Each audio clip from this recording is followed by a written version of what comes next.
MSc statistics PG entrance కోసం prepare అయ్యే విద్యార్థులకు స్వాగతం. ఇది మనము థర్డ్ లెక్చర్గా ఈ లెక్చర్ చెప్పుకుంటాము. ఫస్ట్ లెక్చర్లో ఇంట్రడక్షన్ చెప్పుకున్నాము. సెకండ్ లెక్చర్లో SV university 2018 question paper first year 30 questions discuss చేశాము. ఇప్పుడు మనము సెకండ్ ఇయర్లో ఉండే 30 క్వశ్చన్స్ ఈ వీడియోలో డిస్కస్ చేసుకుందాం. ఇక్కడ చూడండి, section below probable error of the coefficient of correlation is అన్నారు. 4 ఆప్షన్స్ ఇచ్చారు. ఇక్కడ 2/3 ఉంది, ఇక్కడ 2/3 2/√3 ఉంది, 2/√3 ఉంది. ఇక్కడ దీనికి సంబంధించి ఏమున్నాయో చూద్దాం. ఇక్కడ చూడండి, ఇక్కడ probable error of correlation coefficient if r is the correlation coefficient in a sample of n pairs of observations, its standard error is given by SE of R is equal to 1 minus R square by root n. ఇక్కడ this is equal to 1.6745 1 minus R square by root n అని ఉంది. ఇది 2/√3 దీనికి సమానం అవుతుందేమో చూద్దాము. చూస్తే అది దానికి ఈక్వల్ అయిపోతుంది. ఇక్కడ మనకు 2/3 వచ్చి 0.6667కి సమానం అవుతుంది కాబట్టి బి ఆప్షన్ అనేది ఆన్సర్గా తీసుకోవచ్చు. తర్వాత చూడండి, 32nd question. If x and y are independent random variables then the correlation coefficient between them is equal to the zero answer. ఎందుకంటే correlation coefficient between two independent random variables is zero. ఇది relation between two correlation coefficient కాబట్టి independent random variables మధ్య relation అనేది ఉండదు. ఇక్కడ చూడండి, ఇది ఒక థీరమే ఉంది మనకి. ఇక్కడ two independent random variables are uncorrelated, but two uncorrelated variables need not be independent. ఇది కూడా దీని మీద కూడా క్వశ్చన్ వస్తూ ఉంటుంది. కాబట్టి independent random variables are uncorrelated. Covariance of XY is equal to 0 కాబట్టి ఆర్ కూడా ఆటోమేటిక్గా 0 అయిపోతుంది. ఇది డైరెక్ట్ క్వశ్చన్, చాలా సార్లు వస్తూ ఉంటుంది, అది చూసుకోండి. 0 answer. If the joint distribution of random variable x and y is bivariate normal distribution. ఇక్కడ బైవేరియేట్ నార్మల్ డిస్ట్రిబ్యూషన్ అంటే రెండు వేరియబుల్స్ ఉంటాయి. ఈ 0 అనేది మీను, 1 అనేది వేరియన్స్, p అనేది correlation coefficient. The correlation coefficient between x square and y square is.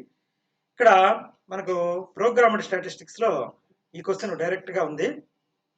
Programmed స్టాటిస్టిక్స్లో దానిలో నుంచి తీసుకున్నాను. మీకు ఇవి మిగతావి కూడా యూజ్ అవుతాయని చెప్పేసి దీన్ని కూడా తీసుకొని వచ్చాను. Correlation coefficient between independent of change of origin and scale, ఇవి తీసుకున్నాము. ఇది bivariate random variable and distributions programmed స్టాటిస్టిక్స్లో ఆ క్వశ్చన్ డైరెక్ట్గా ఉంది. ఇప్పుడు x and y are n0011 rho, the correlation coefficient between x square and y square is rho square. కాబట్టి నేను మీకు ఆల్రెడీ ఫస్ట్ లెక్చర్లోనే చెప్పాను, మీరు ఫండమెంటల్ ఆఫ్ మ్యాథమెటికల్ స్టాటిస్టిక్స్ చూడండి, తర్వాత ప్రోగ్రామ్డ్ స్టాటిస్టిక్స్లో నుంచి బిట్స్ వస్తున్నాయి, తర్వాత కళ్యాణి పబ్లిషర్స్ మనం జాగ్రత్తగా చూసుకుంటే డైరెక్ట్గా బిట్లు వచ్చేస్తాయి. ఇంకొకటి మీరు గుర్తుపెట్టుకోవాల్సింది ఏమంటే, ఇది ఒక 500 మంది దాకా కాంపిటీషన్ మీకు ఉంది, 100 సీట్లు ఉన్నాయి ఎస్వి యూనివర్సిటీలో. కాబట్టి 1:5 రేషియోనే ఉంది. అన్నీ కూడా డైరెక్ట్ క్వశ్చన్సే మనకు పీజీ ఎంట్రన్స్లో అనేవి వస్తాయి. కానీ మనం ఏదైనా జాబ్స్కి అప్లై చేసినప్పుడు తర్వాత అసిస్టెంట్ స్టాటిస్టికల్ ఆఫీసర్ అని చెప్పేసి ఒక పోస్ట్ ఉంది, తర్వాత మనకు ఫారెస్ట్ రేంజ్ ఆఫీసర్స్ పోస్ట్ ఉంది. అందులో మనం స్టాటిస్టిక్స్ ఆప్షన్గా డిగ్రీ లెవెల్లో క్వశ్చన్స్ ఈ మరి డైరెక్ట్ క్వశ్చన్స్ అయితే ఉండవు, కొంచెం అప్లికేషన్ ఓరియంటెడ్గా ఉంటాయి. కాకపోతే కాన్సెప్ట్ అనేది ముఖ్యం అన్నమాట. మనం ఏ కానీ కాన్సెప్ట్ మీదనే వస్తుంటాయి. ఇప్పుడు ప్రతి ఒక్క క్వశ్చన్ కూడా ఒక్కొక్క కాన్సెప్ట్ మీద వస్తూ ఉంటుంది. తర్వాత 34th క్వశ్చన్ చూద్దాము. The two lines of regression coincide when R is equal to. ఇది మనకు రిగ్రెషన్ దాంట్లో ఫుల్గా ఉన్నాయి. ఇక్కడ చూడండి, ఇది ఫండమెంటల్ ఆఫ్ మ్యాథమెటికల్ స్టాటిస్టిక్స్ తీసుకున్నాను. టూ లైన్స్ కోయిన్సైడ్ అయితే ఆర్ ఇజ్ ఈక్వల్ టు -1 అవుతుంది. అప్పుడు ఈ రకమైన రిలేషన్షిప్ ఉంటుంది. లైన్స్ ఇట్లా ఉంటుంది అన్నమాట. టూ లైన్స్ కోయిన్సైడ్, ఇవి రెండు కూడా కోయిన్సైడ్ అయిపోయినాయి. -1 అయినప్పుడు కోయిన్సైడ్ అవుతుంది, +1 అనేటప్పుడు కోయిన్సైడ్ అవుతుంది. ఇది నెగటివ్ కార్లేషన్, ఇది పాజిటివ్ కార్లేషన్. అదే పర్పెండిక్యులర్గా ఉంటే two lines of regression lines పర్పెండిక్యులర్గా ఉంటే ఆర్ 0గా ఉంటుంది. పర్పెండిక్యులర్ అంటే ఇట్లా ఉంటాయి. Two lines apart low decrease correlation, అవి ఇట్లా ఉంటాయి అన్నమాట. 2 lines apart high degree of correlation, ఇది లో డిగ్రీ ఆఫ్ కార్లేషన్ అయితే ఈ రకంగా ఉంటుంది. వీటి మూడిటి మీద చాలా సార్లు క్వశ్చన్గా ఉంటుంది అనమాట. If 2 regression lines are perpendicular the R is అని అడుగుతూ ఉంటాడు. కోయిన్సైడ్ అయితే ఆర్ -1 కానీ +1 కానీ అవ్వచ్చు. మనకి ఇక్కడ ఆప్షన్స్లో ఏమి ఇచ్చున్నారు చూద్దాము. -1 ఇచ్చున్నారు కాబట్టి ఇక్కడ 2 lines of regression coincide when R is equal to +1 or -1. కాబట్టి డి అనేది మనకు ఆప్షన్గా ఉంటుంది. Coefficient of mean square contingency, ఇది కూడా డైరెక్ట్ క్వశ్చన్. మనము దీంట్లో నేను మీకు కళ్యాణి పబ్లిషర్స్ నుంచి తీశాను. యూల్స్ కోఎఫిషియంట్ ఆఫ్ కోలిగేషన్ లైస్ బిట్వీన్, ఇది కూడా నేను మీకు ఎందుకు హైలైట్ చేశానంటే మీరు తర్వాత ఒకవేళ ఈ ఎగ్జామ్లో ఈ రకమైన క్వశ్చన్స్ ఏమైనా వస్తాయేమో అని అనుకుని యూల్స్ కోఎఫిషియంట్ -1 +1 దాని రేంజ్ ఆల్రెడీ డిస్కస్ చేసుకున్నాము. ప్రాబబిలిటీ రేంజ్ 0 to 1 అని చెప్పేసి, అందాక పైన బౌలెస్ కోఎఫిషియంట్ రేంజ్ -1 to +1 అని, curl Pearson correlation coefficient -3 to +3 అని అవన్నీ చూసుకున్నాం. కాబట్టి ఇవన్నీ కూడా మీకు హైలైట్ చేశాను. Mean square contingency chi² is equal to π², ఇది chi²/N. ఇది Karl Pearson coefficient of mean square contingency C is equal to √chi²/chi² N అనమాట.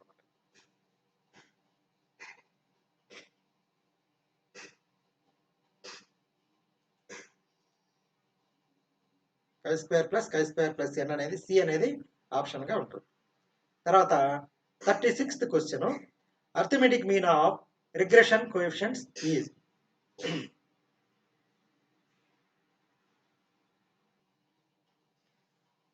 ఇక్కడ less than R rank correlation coefficient, greater than or equal to R² greater than equal to R ఉంది. మనము దీనికి సంబంధించి ఇది కూడా నేను మీకు దీంట్లో నుంచే తీసాను, కళ్యాణి పబ్లిషర్స్లో నుంచి. ఇది ప్రాపర్టీస్ ఆఫ్ రిగ్రెషన్ కోఎఫిషియంట్స్లో వస్తుంది. ఇక్కడ స్లోప్ ఆఫ్ రిగ్రెషన్ లైన్, ఇది slope called regression coefficient denoted by BXY, అంటే ఇది BYX అనమాట. ఇది కార్లేషన్ కోఎఫిషియంట్ ఆఫ్, ఇది regression coefficient of Y on X, ఇది R ఇంటూ σy/σx. ఇది R అంటే కార్లేషన్ కోఎఫిషియంట్, σy అంటే standard deviation of variable Y, ఇది standard deviation of variable X. ఇది అదేవిధంగా regression coefficient of X on Y, ఇది regression coefficient. తర్వాత properties చూడండి, మొత్తము ఒక 4 ప్రాపర్టీస్ ఏమో ఉన్నాయి. ఇక్కడ 4 ప్రాపర్టీస్ ఉన్నాయి. దాంట్లో నేను 2 ప్రాపర్టీస్ మనకి ఇక్కడ అవసరమయ్యేది మాత్రం తీసుకున్నాను. Geometric mean between regression coefficient is the correlation coefficient. R is equal to √BYX into BXY. అదేవిధంగా one regression coefficient is greater than unity, then the other must be less than unity. ఇది కూడా చాలా సార్లు అడుగున్నారు. తర్వాత third property, regression coefficients of independent of change of origin but not scale.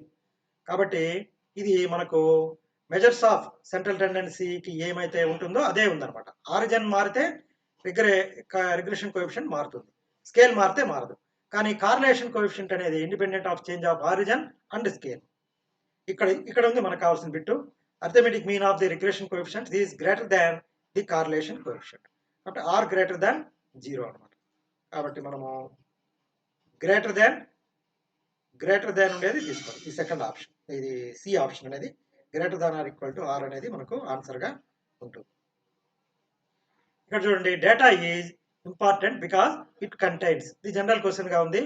Numerical values ఉంటాయి, తర్వాత can be computerised ఉంది, integer values. కానీ మనకు డేటాలో ఇన్ఫర్మేషన్ ఉంటుంది కాబట్టి ఇది డేటా అనేది ఇంపార్టెంట్గా మనం పెట్టుకుంటాము.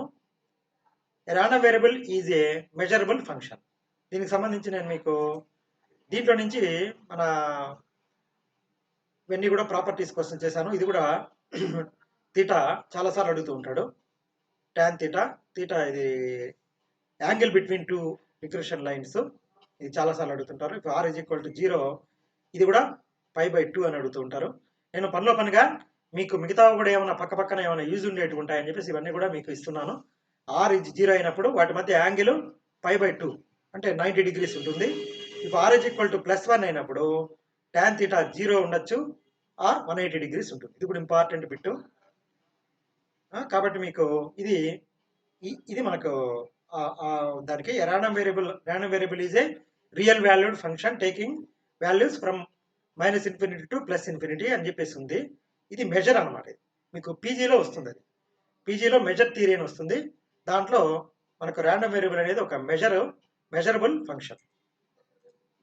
కాబట్టి సెకండ్ బి అనేది ఆప్షన్ మనకి.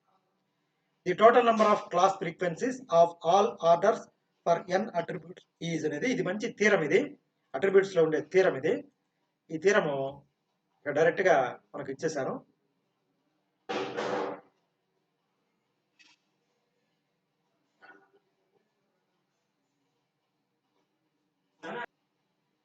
చూడండి, total number of class frequencies of all orders 3 n అన్నమాట. 3 n కాబట్టి ఏ అనేది మనకు option. If t is consistent estimator of theta then e power t is a consistent estimator of e power theta. Answer e power theta. ఇది మీరు చూడండి, ఇది theory of estimation లో question వచ్చింది. మనకు అన్బయాస్నెస్, కన్సిస్టెన్సీ, ఎఫిషియన్సీ, సఫిషియన్సీ అనేటివి మనకు ఒక ఎస్టిమేటర్కి ఉండాల్సిన క్యారెక్టరిస్టిక్స్ గా ఫిషర్ చెప్పారు. కాబట్టి ఇవన్నిటి కూడా వాటి డెఫినేషన్స్ అవి మీరు నేర్చుకొని ఉండాల్సి వస్తుంది. 41 question. x1 and x2 are two n01 variables. What is the distribution of x2 plus x1 by x2 minus x1 whole square?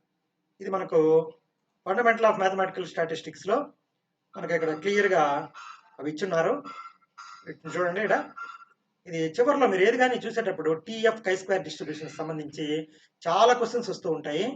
TF chi square, వాటి మధ్య రిలేషన్షిప్, కై స్క్వేర్ గురించే కూడా ఇంచుమించుగా ఒక ప్రతి ఏ క్వశ్చన్ పేపర్ చూసినా కూడా ఒక 2 నుంచి 3, 4, 5 క్వశ్చన్లు కూడా కై స్క్వేర్, టీఎఫ్ వాటి గురించి వస్తూ ఉంటాయి. ఇక్కడ what is the distribution of x2 minus x1 whole square by 2? ఇది కై స్క్వేర్ 1 ఇది ఆన్సర్.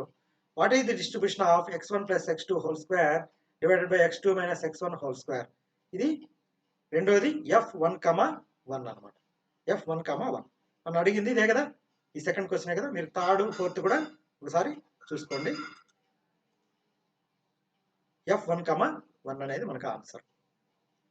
ఇక్కడ ఇఫ్ కై square is if chi square variate with n degrees of freedom then chi square by 2 is the variate. Already మీకు చెప్పాను, దాంట్లో ఉండేటివన్నీ మీరు జాగ్రత్తగా కానీ చూసుకున్నారంటే మీకు ఆన్సర్లు డైరెక్ట్గా దాంట్లోనే ఉంటాయి. ఇక్కడ నేను హైలైట్ చేసినవి చూసుకోండి. దీంట్లో నుంచి మీకు ఇవన్నీ కూడా ఫండమెంటల్ ఆఫ్ మ్యాథమెటికల్ స్టాటిస్టిక్స్ లో చివరిలో ఆబ్జెక్టివ్ టైప్ క్వశ్చన్స్ ఉన్నాయి. β2 ఫర్ ఏ కై స్క్వేర్ డిస్ట్రిబ్యూషన్ 5 అనేది ఆప్షన్, 1/12 అనమాట. ఇవన్నీ ఆప్షన్స్. కై స్క్వేర్ డిస్ట్రిబ్యూషన్ ఇది 2 అనమాట. ఇది β1 అనేది 2 అంటే 8/2 నే. Mean of chi square distribution 7 అంటే n అనమాట. ఇక్కడ ఇచ్చున్నారు చూడండి. కాబట్టి mode of chi square distribution 8 అన్నారు, n-2. కాబట్టి మీరు ఫండమెంటల్ ఆఫ్ మ్యాథమెటికల్ స్టాటిస్టిక్స్ లో బుక్లో పాత బుక్ ఏదైనా ఉంటే దానిలో చూసి మీరు ఇవన్నీ కూడా రాసి పెట్టుకున్నారంటే మీకు ఆన్సర్స్ ఉంటాయి. ఇవి మ్యాచ్ ది ఫాలోయింగ్ అని ఇచ్చారు. చివరిలో ఆన్సర్స్ క్వశ్చన్స్ కొన్ని ఆబ్జెక్టివ్ టైప్ క్వశ్చన్స్ కూడా ఇచ్చారు.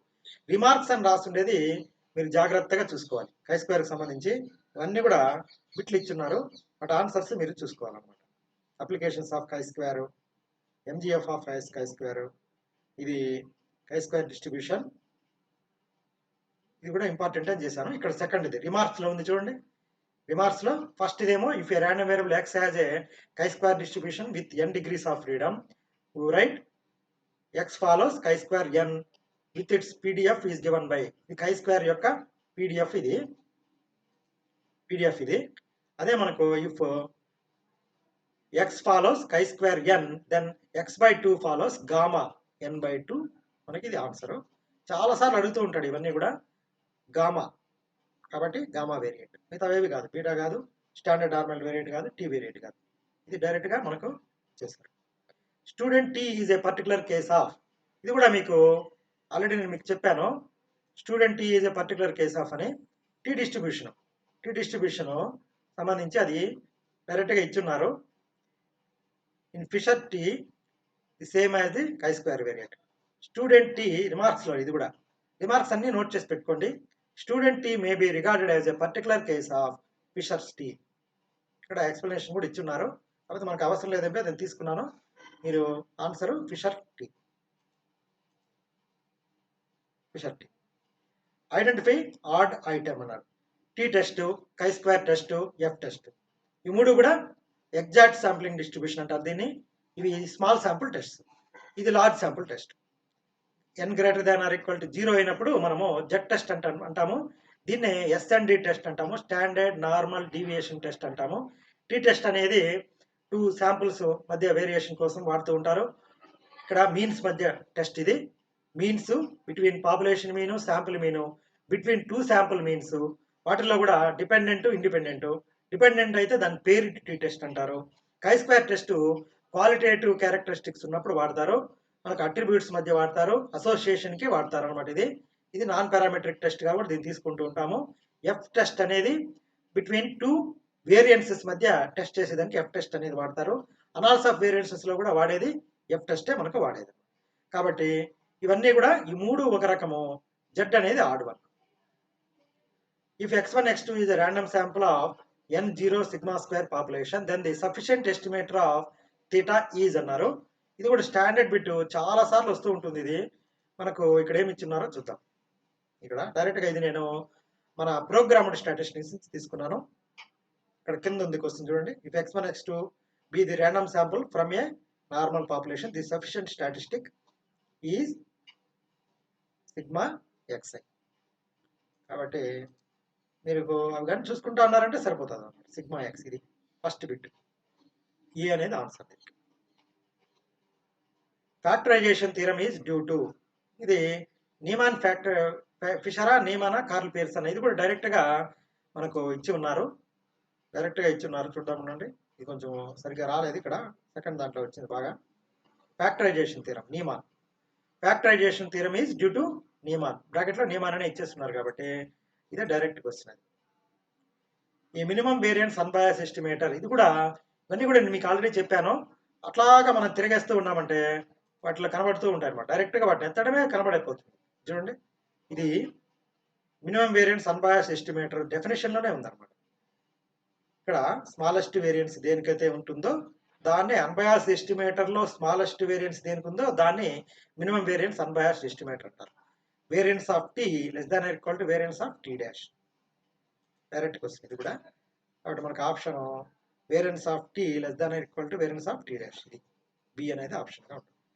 If 95% confidence interval for mean mu and N mu sigma square population when sigma is known based on a random sample of size in N is given by 95% confidence intervals అన్నారు. కాబట్టి X bar plus or minus 1.96 sigma by root N. దీనికి ఇక్కడ నేనేమైనా తీసుకున్నానేమో చూద్దాము. ఇక్కడ all the above అని ఇచ్చారు, అంటే ఇది ప్రోగ్రామ్డ్ స్టాటిస్టిక్స్లో బిట్ ఇది.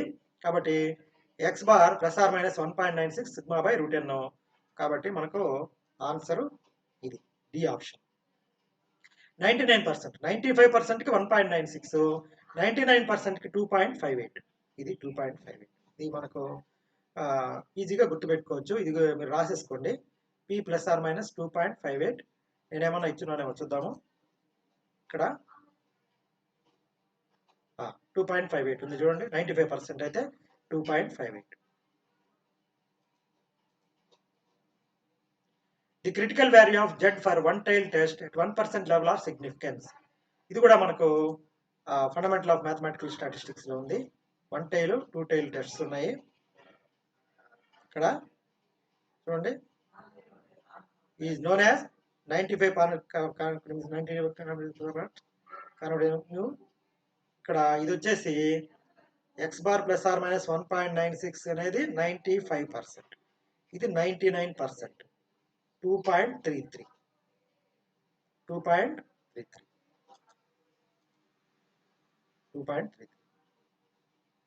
Accepting H0 when it is false is known as. ఇంకా ఇవైతే ఇంకా బేసిక్ థింగ్స్ ఇవి, ప్రతిసారి మనం గుర్తుపెట్టుకోవాల్సి వస్తుంది. చూడండి, టేబుల్ ఇచ్చేసారు. H0 ట్రూ అయితే రిజెక్ట్ H0, H0 ట్రూ అయ్యి రిజెక్ట్ అయితే అది రాంగ్ డెసిషన్, దాని టైప్ 1 ఎర్రర్ అంటారు. H0 ట్రూ అయ్యి దాన్ని యాక్సెప్ట్ చేస్తే అది కరెక్ట్ డెసిషన్. H0 ఫాల్స్ అయ్యి దాన్ని రిజెక్ట్ చేసినామంటే అది కరెక్ట్ డెసిషన్. H0 ఫాల్స్ అయ్యి దాన్ని యాక్సెప్ట్ చేసినామంటే అది టైప్ 2 ఎర్రర్గా ఉంటుంది. కాబట్టి యాక్సెప్టింగ్ ఏ రాంగ్ H0 అన్నాడు. కాబట్టి యాక్సెప్టింగ్ ఏ రాంగ్ H0 ఏమవుతుంది, ఇక్కడ దాన్ని యాక్సెప్ట్ చేసాము, రాంగ్ హెచ్ నాట్ని, టైప్ 2 ఎర్రర్. ఫాల్స్ హెచ్ నాట్ని యాక్సెప్ట్ చేసాము కాబట్టి టైప్ 2 ఎర్రర్. చూడండి, accepting H not when it is false అనేది type 2 error. Rejecting H not when it is true అనేది టైప్ 1 ఎర్రర్. ఈ స్టాండర్డ్ ఎర్రర్ వేరే, శాంప్లింగ్ ఎర్రర్ వేరే. Testing mu is equal to 1 against not equal to 0 అన్నారు. Greater than అయితే 1 tile, less దాన్ అయితే 2 tile, not equal to అని ఇచ్చేస్తారు కాబట్టి ఇది 2 టైల్ అనమాట. Greater than less than only ఇచ్చినారంటే అది ఇది ఇది గ్రేటర్ దాన్ ఇస్తే రైట్ టైల్, లెస్ దాన్ ఇస్తే లెఫ్ట్ టైల్ అవుతుంది. పవర్ ఆఫ్ ద టెస్ట్ అంటే 1 మైనస్ బీటా అంటాము, where beta is probability of rejecting type 2 error. ఇక్కడ ఈ probability of type 2 error, beta అనేది ప్రాబిలిటీ ఆఫ్ టైప్ 2 ఎర్రర్, దాన్ని power of test గా అంటాం. 1 మైనస్ బీటా అని పవర్ ఆఫ్ టెస్ట్ అంటాము. ఆల్ఫా అనేది probability of type 1 error, beta అనేది ప్రాబిలిటీ ఆఫ్ టైప్ 2 ఎర్రర్. ఇది 2 టైల్ టెస్ట్. ఇక్కడ ఏమి ఇచ్చిన చూద్దాము. Level of significance, statistical hypothesis ఇక్కడ ఇచ్చిన చూడండి. ఇజ్ ఈక్వల్ టు ఉన్నాయంటే 1 టైల్ అనమాట. ఇజ్ ఈక్వల్ టు ఉంటే 1 టైల్, 2 టైల్. ఇది లెస్ దాన్ కావచ్చు, గ్రేటర్ దాన్ కావచ్చు, ఇది 2 టైల్ ఉంటుంది కాబట్టి మనకు అది 2 tail test. Standard error of sample variance for large sample size is, ఇక్కడ ఏమి ఇచ్చున్నాను చూడండి. Standard error of sample size, ఇక్కడ 2 టైల్ టెస్ట్. మనకి అది ఇంతకుముందు చూసాం కదా, అది కనపడలేదు, అది ఇది 2 tail test. Standard error of, ఇక్కడ ఫండమెంటల్ ఆఫ్ మ్యాథమెటికల్ స్టాటిస్టిక్స్ తీసారు. ఇది ఇవన్నీ స్టాండర్డ్ ఎర్రర్స్. మీన్ కి sigma by root N, proportion కి root of PQ by N, S కి ఇది. ఇవన్నీ జాగ్రత్తగా నోట్ చేసుకోండి, బుక్లో తీసుకోండి. మనకు దేనికి అడిగారు చూడండి. Standard error of sample variance for large sample size అన్న. Sample variance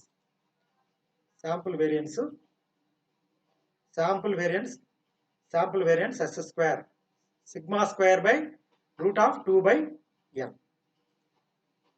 sigma square by root of 2 by N. The B అనేది option. If Z is a standard normal deviation, ఇది మనం ఆల్రెడీ ఫస్ట్ నుంచి నేను చెప్తూ ఉన్నాను, 0.9973. నేనేమన్నా ఇక్కడ ఏమైనా ఇచ్చున్నానేమో చూద్దాము. ఇవ్వలేదు కాబట్టి మనకు ఇది, నేను మీకు ఫస్ట్ నుంచి ఒక ఇంపార్టెంట్ కాన్సెప్ట్స్ ఉంటాయి, వాటిలో నుంచి చూద్దామని చెప్పేసి చెప్తున్నాను కదా. వాటిలో అంతా కూడా ఇది ఫస్ట్ నుంచి చూపిస్తున్నాను. 0.9973 అన్న 0.9973 అన్న ఒకటే కాబట్టి ఇది properties of normal probability curve తగులుతూనే ఉంటుంది. అది తర్వాత equality of 2 population variances can be tested by population variances. ఇందాక నేను పైన టీఎఫ్ కై స్క్వేర్ డిస్ట్రిబ్యూషన్ గురించి చెప్పాను. పాపులేషన్ వేరియన్సెస్ అనేది ఎఫ్ టెస్ట్, టీ టెస్ట్ అనేది మీన్స్ కి, జెడ్ టెస్ట్ అనేది మనకు means, proportions, correlation coefficients, standard deviations వస్తుంది. కై స్క్వేర్ టెస్ట్ అనేది మనకు అట్రిబ్యూట్స్ మధ్య అసోసియేషన్ వాటికి టెస్ట్ చేసేదానికి వాడతారు. తర్వాత if T is a sufficient estimator of theta and phi of T is a 1-to-1 function, దీనికే నేను ఇక్కడ చేసినట్టున్నాను. Is a sequence of estimates such that for all, ఇది ఏముందో చూద్దాం మేడం. అన్బయాస్డ్ కన్సిస్టెంట్స్ సఫిషియంట్ అంటున్నారు, కన్సిస్టెంట్ ఎస్టిమేటర్. కాబట్టి answer consistent estimator for phi of T. MGF does not exist for, ఇప్పుడు ఇక్కడ చూడండి, పాయిజాన్కి ఎంజిఎఫ్ ఉంది, జామెట్రిక్కి ఎంజిఎఫ్ ఉంది, గామాకి ఎంజిఎఫ్ ఉంది, బీటాకి లేదు. దీన్ని నేనేం చేశానంటే ఇక్కడ మన వీటిలో నుంచి తీసుకున్నాను, మోస్ట్ ఎఫిషియంట్ ఎస్టిమేటర్ అంతా కూడా చూసుకోమని చెప్పేసి మీకు ఇచ్చాను. ఇక్కడ గామా డిస్ట్రిబ్యూషన్కి ఒకసారి చూడండి, గామా డిస్ట్రిబ్యూషన్కి ఎంజిఎఫ్ ఉంది. Beta distribution of first kind, ఇక్కడ చూడండి దాని ప్రాపర్టీస్ మీన్ ఉంది, వేరియన్స్ ఉంది, థర్డ్ ఫోర్త్ సెంట్రల్ మూమెంట్స్ ఉన్నాయి, స్క్యూనెస్ ఉంది, కుటోసిస్ ఉంది, కానీ మోడ్ ఉంది, ఎంజిఎఫ్ లేదు. ఇది ఎక్కడ నేను తీసానంటే ప్రోగ్రామ్డ్ స్టాటిస్టిక్స్ నుంచి తీసాను ఇక్కడ. కాబట్టి బీటా 1 డిస్ట్రిబ్యూషన్కి ఎంజిఎఫ్ లేదు, మిగతా వాటి అన్నిటికీ ఉన్నాయి. కాబట్టి మన టేబుల్ కూడా నేను మీకు ఆల్రెడీ ముందు ఫస్ట్ ఇయర్లో ఒక టేబుల్ చేసుకోమని చెప్పాను కదా, డిస్ట్రిబ్యూషన్స్, దాని యొక్క means, variance, MGF, CF, probability generative function, ఇవన్నీ కూడా ఇప్పుడు మన వాటికి బీటా 1, బీటా 2 అవి కూడా మనం టేబుల్ ఒకటి మంచి తయారు చేసుకొని రోజు చూస్తూ ఉన్నామంటే ఈజీగా ఉంటుంది. కాబట్టి బీటా 1 డిస్ట్రిబ్యూషన్కి ఎంజిఎఫ్ లేదు. For testing randomness of the observations data is appropriate test is run test అనేది ర్యాండమ్నెస్కి. ఆరు గుర్తుపెట్టుకోండి, రన్ టెస్ట్ ర్యాండమ్నెస్కి. సైన్ టెస్ట్ అనేది 2 పాపులేషన్స్ మధ్య మనము డిఫరెన్స్ కోసం చూస్తూ ఉంటాం. Give run test for randomness. అదేవిధంగా మీడియన్ టెస్ట్ అనేది లొకేషన్ టెస్ట్ చేయడానికి మీన్ టెస్ట్ యూజ్ చేస్తారు. కాబట్టి అవి గుర్తుపెట్టుకోండి. The mean of T in Wilcoxon sign rank test అనమాట. ఇది ఆన్సర్గా ఉంది. ఇది కూడా నేను ఇక్కడ బుక్లో నుంచి తీసాను. మీన్ ఆఫ్ ఇవన్నీ నాన్ పారామెట్రిక్ టెస్ట్స్, ఇవన్నీ కూడా మీకు ప్రోగ్రామ్డ్ స్టాటిస్టిక్స్లో నుంచి ఇది మీకు తీసి పెట్టాను. విల్కాక్సన్ సైన్ ర్యాంక్ టెస్ట్కి మీన్ అనమాట. మీడియన్ టెస్ట్ లొకేషన్కి. ఇక్కడ ఏముంది చూడండి, విల్కాక్సన్ సైన్ ర్యాంక్ టెస్ట్. ఇక్కడ ఫాలోయింగ్ ఈల్డ్స్, ఈ విల్కాక్సన్ సైన్ ర్యాంక్ టెస్ట్ ఇది. ఇక్కడ ఎక్స్పెక్టేషన్ ఆఫ్ టీ అంటే మీన్ n ఇంటూ n+1/4. ఇది కరెక్ట్గా ఆ పార్ట్ మాత్రం వచ్చేట్టుగా తీసుకున్నాను, కాబట్టి అది చూసుకోండి. Next 60th question, the number of runs in the following sequence is అన్నారు. రన్లు ఎన్ని ఉన్నాయి చూడండి, ఇక్కడ ఒకటి, ఏ అనేది ఒకటి, బీలు 2 ఉన్నాయి, 2, ఇది 3 ఏలు ఉన్నాయి, 3, బి అనేది 4, 5, 6, కాబట్టి 6 రన్లు ఉన్నాయి. కాబట్టి 60th క్వశ్చన్కి ఆన్సర్ 6 ఉన్నాయి, 6 రన్లు ఉన్నాయి కాబట్టి 6. Thank you. మనం నెక్స్ట్ సెషన్లో ఫైనల్ ఇయర్ క్వశ్చన్స్ చూద్దాము. ఫైనల్ ఇయర్ క్వశ్చన్స్ ఇప్పుడు నేను చాలా రోజులుగా ఫస్ట్ ఇయర్ ఫైనల్ ఇయర్ మాత్రం వెళ్తున్నాను కాబట్టి ఈ సెకండ్ ఇయర్ నాకు కొద్దిగా టచ్ లేదు. మీరు లైక్ పెట్టకపోయినా నష్టం లేదు, కానీ డిస్లైక్ మాత్రం పెట్టద్దండి.